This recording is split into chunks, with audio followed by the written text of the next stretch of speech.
Sebelumnya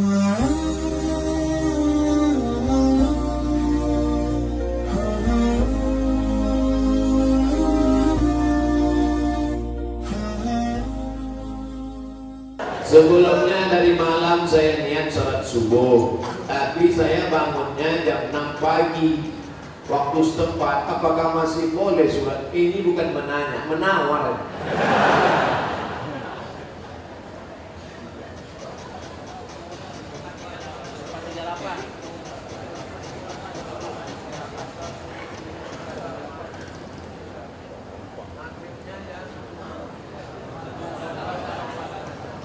Kalau maghribnya jam 6 lewat 4, kalau maghribnya jam 6 lewat 4, kurangi 15 menit.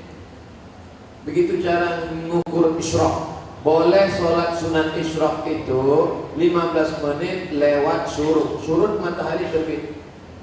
Syuruk matahari terbit. Jadi kalau begitu, syuruk matahari terbit di Tanjung Pinang jam 5.50.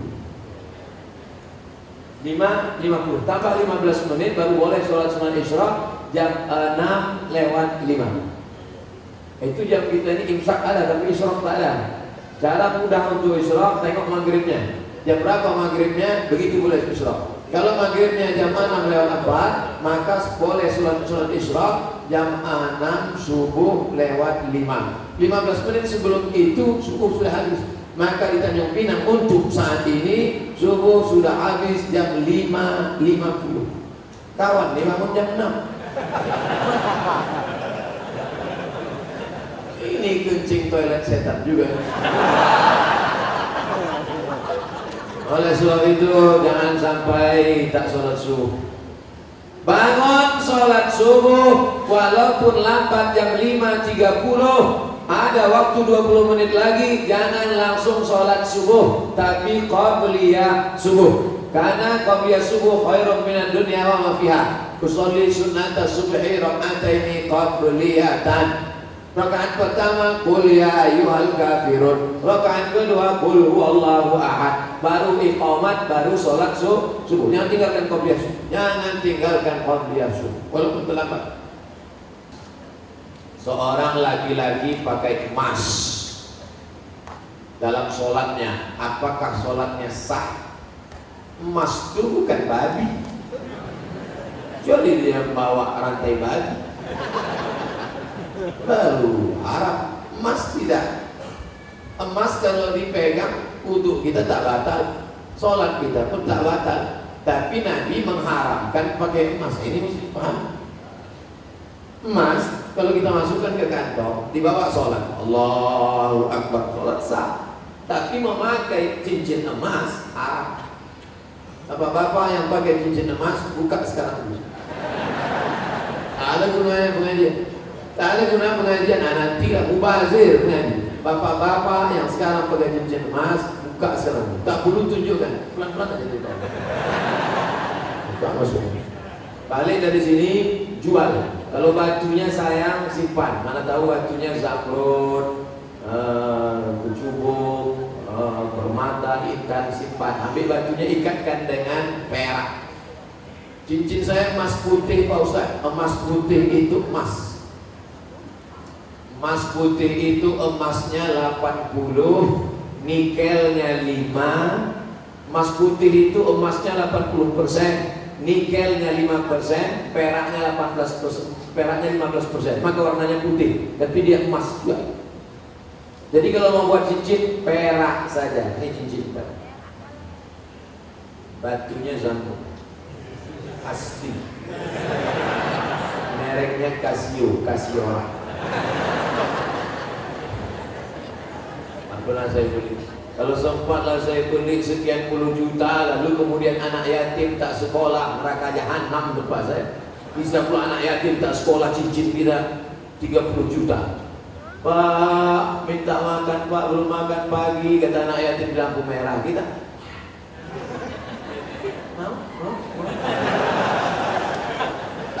Alhamdulillah. Oleh sebab itu maka yang punya cincin emas, wahai Imam Syafi'i, kenapa laki-laki Islam tak boleh pakai cincin emas?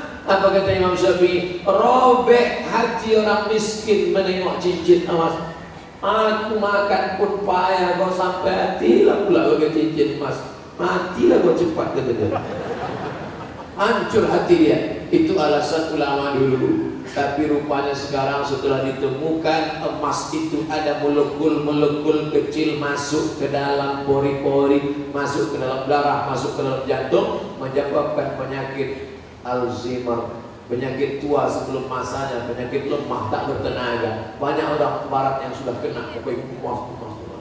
Lalu kami yang perempuan, Pak Ustaz, yang perempuan dia masuk ke dalam, keluar lagi melalui darah menstruasi haid. Makanya kalau ada bapak yang haid, pakailah.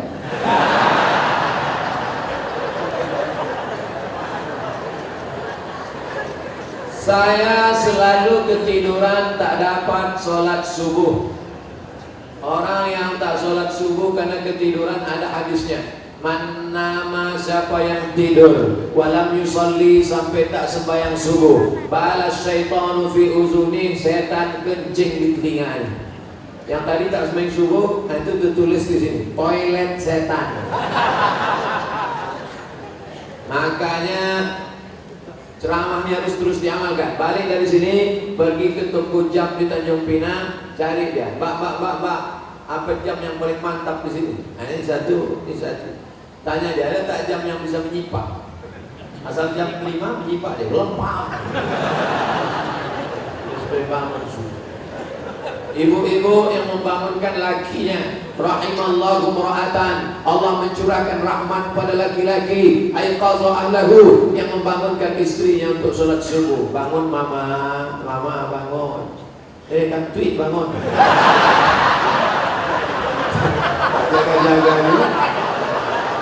Sudah dibangunkan baik-baik tak juga berjalan. Bangun ibu. Tapi sekarang tak jelas lagi dunia ini, Ustaz. Tak siapa yang membangunkan, tak siapa yang dibangunkan. Ibu itu pula yang membawa air setimba. Bangun. Yang aslinya kalianlah laki-laki yang membangunkan perempuan. Tak satu dua perempuan mengadu melapor, Ustaz, kusangka dulu kalau nikah sama dia aku bahagia. Dia PNS golongan 4A, gajinya banyak, tunjangannya hebat, rumahnya besar, mobilnya mewah. Ternyata setelah nikah sama dia menderita, Ustaz, macam tidur sama babi hutan. Walaupun hidup 1000 tahun, kalau tak sembahyang apa gunanya? Walaupun hidup 1000 tahun, kalau tak sembahyang apa gunanya? Besok pagi masak sarapan, ibu nyanyikan lagu itu. Walaupun hidup 1000 tahun, sampai ngacau aja. Walaupun hidup. Kau nyindir lagu ya? Aku tak ada nyindir. Ini lagu Ustaz Somad semalam waktu di masjid.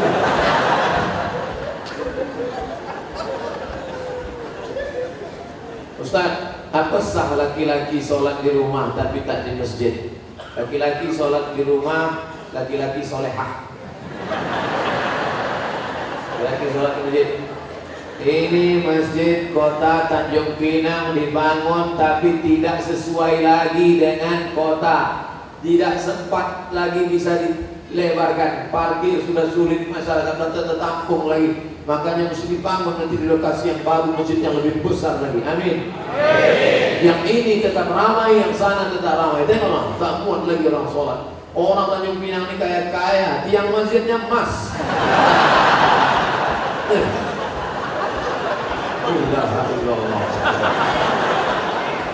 Luar biasa. Orang susah menjadi emas.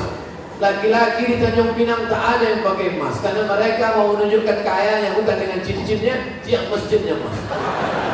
Hebatnya lagi di Tanjung Pinang, walaupun tiang masjidnya emas, tapi jendelanya tak pakai kosen.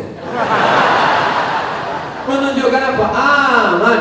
Tanjung Pinang aman, tak ada pencuri. Kadang-kadang kita masuk ke salah satu masjid, kotak infak dicor. Kotak infak pakai rantai besi, pakai gembok. Sini aman. Coba tengok masjid, lampunya pula macam lampu Masjid Nabawi. Luar biasa. emas dan kuning kan?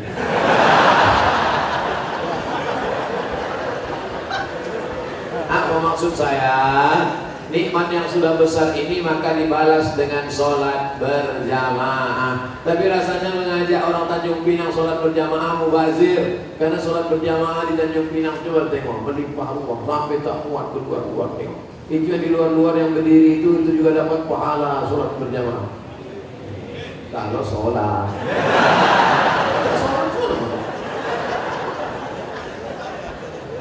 layan tayanna, mereka yang tak datang ke masjid jangan ulangi lagi.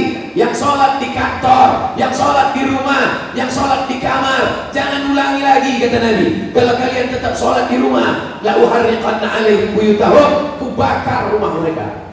Nabi yang bilang, kalau kalian sholat di rumah, ku bakar rumah mereka. Kalau hidup Nabi sekarang bertambah hotspot di TAK. Makin banyak rumah yang dibakar Nabi, berasap lagi. Ustaz janganlah sebut-sebut asap. Asap Tanjung Pinang ini kan dari kampung Ustaz juga. Aku tahu apa yang ada dalam hati. Apa hukum orang suka membid'ah-bid'ahkan orang lain, sementara perilakunya tidak memberikan contoh? Tadi kasihnya contoh bid'ahnya apa? Ada orang baca Yasin lalu bid'ah. Kalian jangan baca Yasin lagi. Baca Yasin ini bid'ah. Jadi kalau ada orang membid'ahkan kami baca Yasin, gimana Pak Ustaz? Baca terus sampai dia capek. Dua kemungkinan. Kalau dia capek, kita terus. Kalau kita capek, dia terus. Sekarang saya mau tanya, kalau ada orang membid'ahkan Bapak Ibu Yasinan, Bapak mau terus atau berhenti? Teruslah, nanti lama-lama dia capek. Kenapa tak kau bid'ahkan lagi orang Tanjung Pinang baca Yasin? Capek aku lah. Yasin itu Quran apa tak Quran? Quran. Membaca Quran apa hukumnya? Wajib baca Quran. Kenapa cuma Yasin yang dibacanya? Yang lain dibacanya juga. Cuma Yasinnya ada keutamaan tersendiri. La tuqra'u fi amrin asirin illa yassarahu Allah. Kalau dibacakan pada perkara yang sulit maka dimudahkan Allah. Sulit punya anak, baca Yasin. Sulit mau jumpa jodoh, baca Yasin. Sulit mengatasi masalah, baca Yasin. Sulit sakaratul maut, baca Yasin. Makanya kalau ada orang sakaratul maut, baca Yasin. Dua gendang, kalau tak sehat mati. Kadang laki-laki ini banyak marah sama bini. Apa kau ni baca Yasin aja? Bang, aku baca ini persiapan untuk abang juga. Tapi kalau bapak tu agak demam sikit, Yasin. Insya Allah bang, dua gendang aja bang. Kalau tak sehat abang, bul. Pak Ustaz Abdul Somad mohon doakan putra kami Fadli bangsawan diterima di sekolah kedinasan Akmil Akademi Militer. Di akhir majelis kita doa. Ibunya bapaknya tiap malam baca Yasin. Selesai baca Yasin, ya Allah berkat kemuliaan surat Yasin ini diterimalah anakku hendaknya. Baca Yasin, habis baca Yasin. Dari mana dalilnya ini? Bisa kami tengok. Baca tafsir Ibnu Katsir. La muqaddimah surat Yasin, tafsir Ibnu Katsir. La tuqra'u fi amrin asirin illa yassarahu Allah. Kalau dibacakan pada perkara yang sulit, susah, dimudahkan. Saya kuliah sudah 4 tahun, tapi masih semester 4. Harusnya sudah semester 8. Saya tak bisa lanjut karena kampus saya tak lengkap peralatannya. Oh, bukan salah dia. Oke, jangan mudah kita suuzon. Harusnya di semester 5 ini saya ujian dan praktek. Saya galau Pak Ustaz, umur sudah 25 tahun. Kapan lagi saya mau menyenangkan keluarga dan menjadi mandiri? Mohon bimbingannya Pak Ustaz. Pindah ke kampus lain. Apa nih pertahanan sini? Jangan kan tahu kami pun membacanya galau. Tidak kampus lain. Banyak universitas berserak-serak di Kepulauan Riau. Usah dipertahankan. Yang perlu dipertahankan itu sehidup semati denganmu, Mas. Itu kalau nikah. Kalau sama kampus tak pula sehidup semati. Udah kampus semati. Ketika sholat subuh saya lupa baca qunut. Setelah salam saya baru teringat. Apa yang perlu saya lakukan Pak Ustaz? Sujud sahwi kalau engkau mazhabnya Syafi'i. Sami Allahu liman hamidah. Allahu Akbar. Takkan makin lagi ke atas. Terus saja sujud. Tapi video hamil pun yarfa'na sunniyari nafina afani. Allahu Akbar. Subhanallah bihamdi. Allahu Akbar. At-tahiyatul barakatuh salawatu. Sebelum salam sujud. Allahu Akbar. Subhanallah la yanam wa la yashu. Maha suci Allah yang tak tidur, yang tak lupa. Allahu Akbar. Duduk lagi. Sujud lagi. Sujud 2 kali. Allahu Akbar. Subhanallah la yanam wa la yashu. Allahu Akbar. Baru salam. Assalamualaikum warahmatullah. Begitu juga jadi imam. Imam lupa 2 kunut dalam mazhab Syafi'i sujud sahwi. Kalau imam sujud sahwi saya ikut tak apa? Ikut. Ini banyak juga makmum tak ikut. Imam sujud sahwi dia diam. Pas salam, kau kenapa tak sujud? Yang lupa kan dia, aku tidak. Ikut imam. Yu'ilal imam liyutamma bih. Yang tak baca kunut itu mazhab apa Pak Ustaz? Hambali sama Hanafi tak ada kunutnya. Makanya di Masjidil Arab waktu Bapak Ibu umrah kemarin ada pakai kunut subuh. Tidak.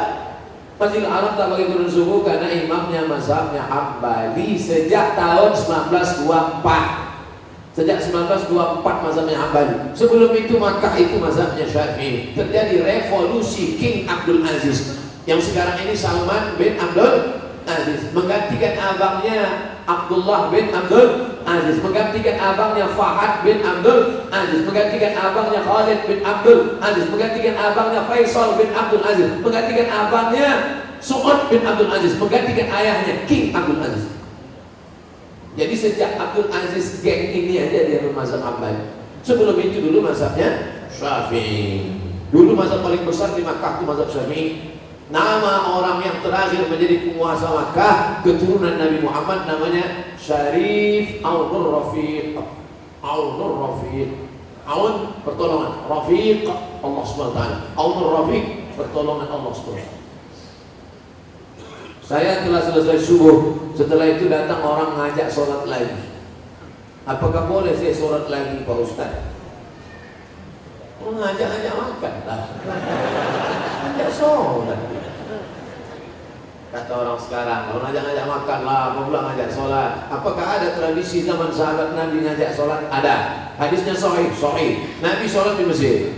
Selesai Nabi sholat di masjid, Nabi pulang. Sahabat tadi tak pulang, dia tetap di masjid. Lalu kemudian ketika dia sedang duduk, datang orang kampungnya terlambat sholat. Kata orang kampungnya, kami ingin sholat lagi, tapi ingin ngambil berkah kau jadi imam. Maka dia jadi imam, diulangnya sholat sekali lagi. Apa pelajaran dari sini? 3. Pertama, bahwa kita boleh sholat 2 kali. Sholat pertama menggugurkan kewajiban, sholat yang kedua mencari fadilah, keutamaan. 2. Bahwa imam boleh sholat sunat, makmumnya sholat wajib. Karena dia yang pertama tadi sholat wajib, yang kedua itu sholat dia terhitung sholat mencari fadilah sunat, sedangkan makmumnya sholat wajib. Itulah dalil dalam mazhab Syafi'i, boleh imamnya sholat sunat, makmumnya sholat wajib. Masuk kita ke masjid, ada nampak orang sholat, kita tepuk bahunya, kita pun sholat. Selepas sholat salam, Assalamualaikum warahmatullahi wabarakatuh. Mohon maaf ya dek, tadi saya sholat tahiyatul masjid. Gak apa-apa Pak, karena saya di belakang itu sholat wajib. Karena dalam hadis boleh imamnya sholat sunat, makmumnya sholat wajib menurut mazhab Syafi'i. Yang ketiga, mengajak orang berbuat baik. Wa ta'awanu 'alal birri wat taqwa.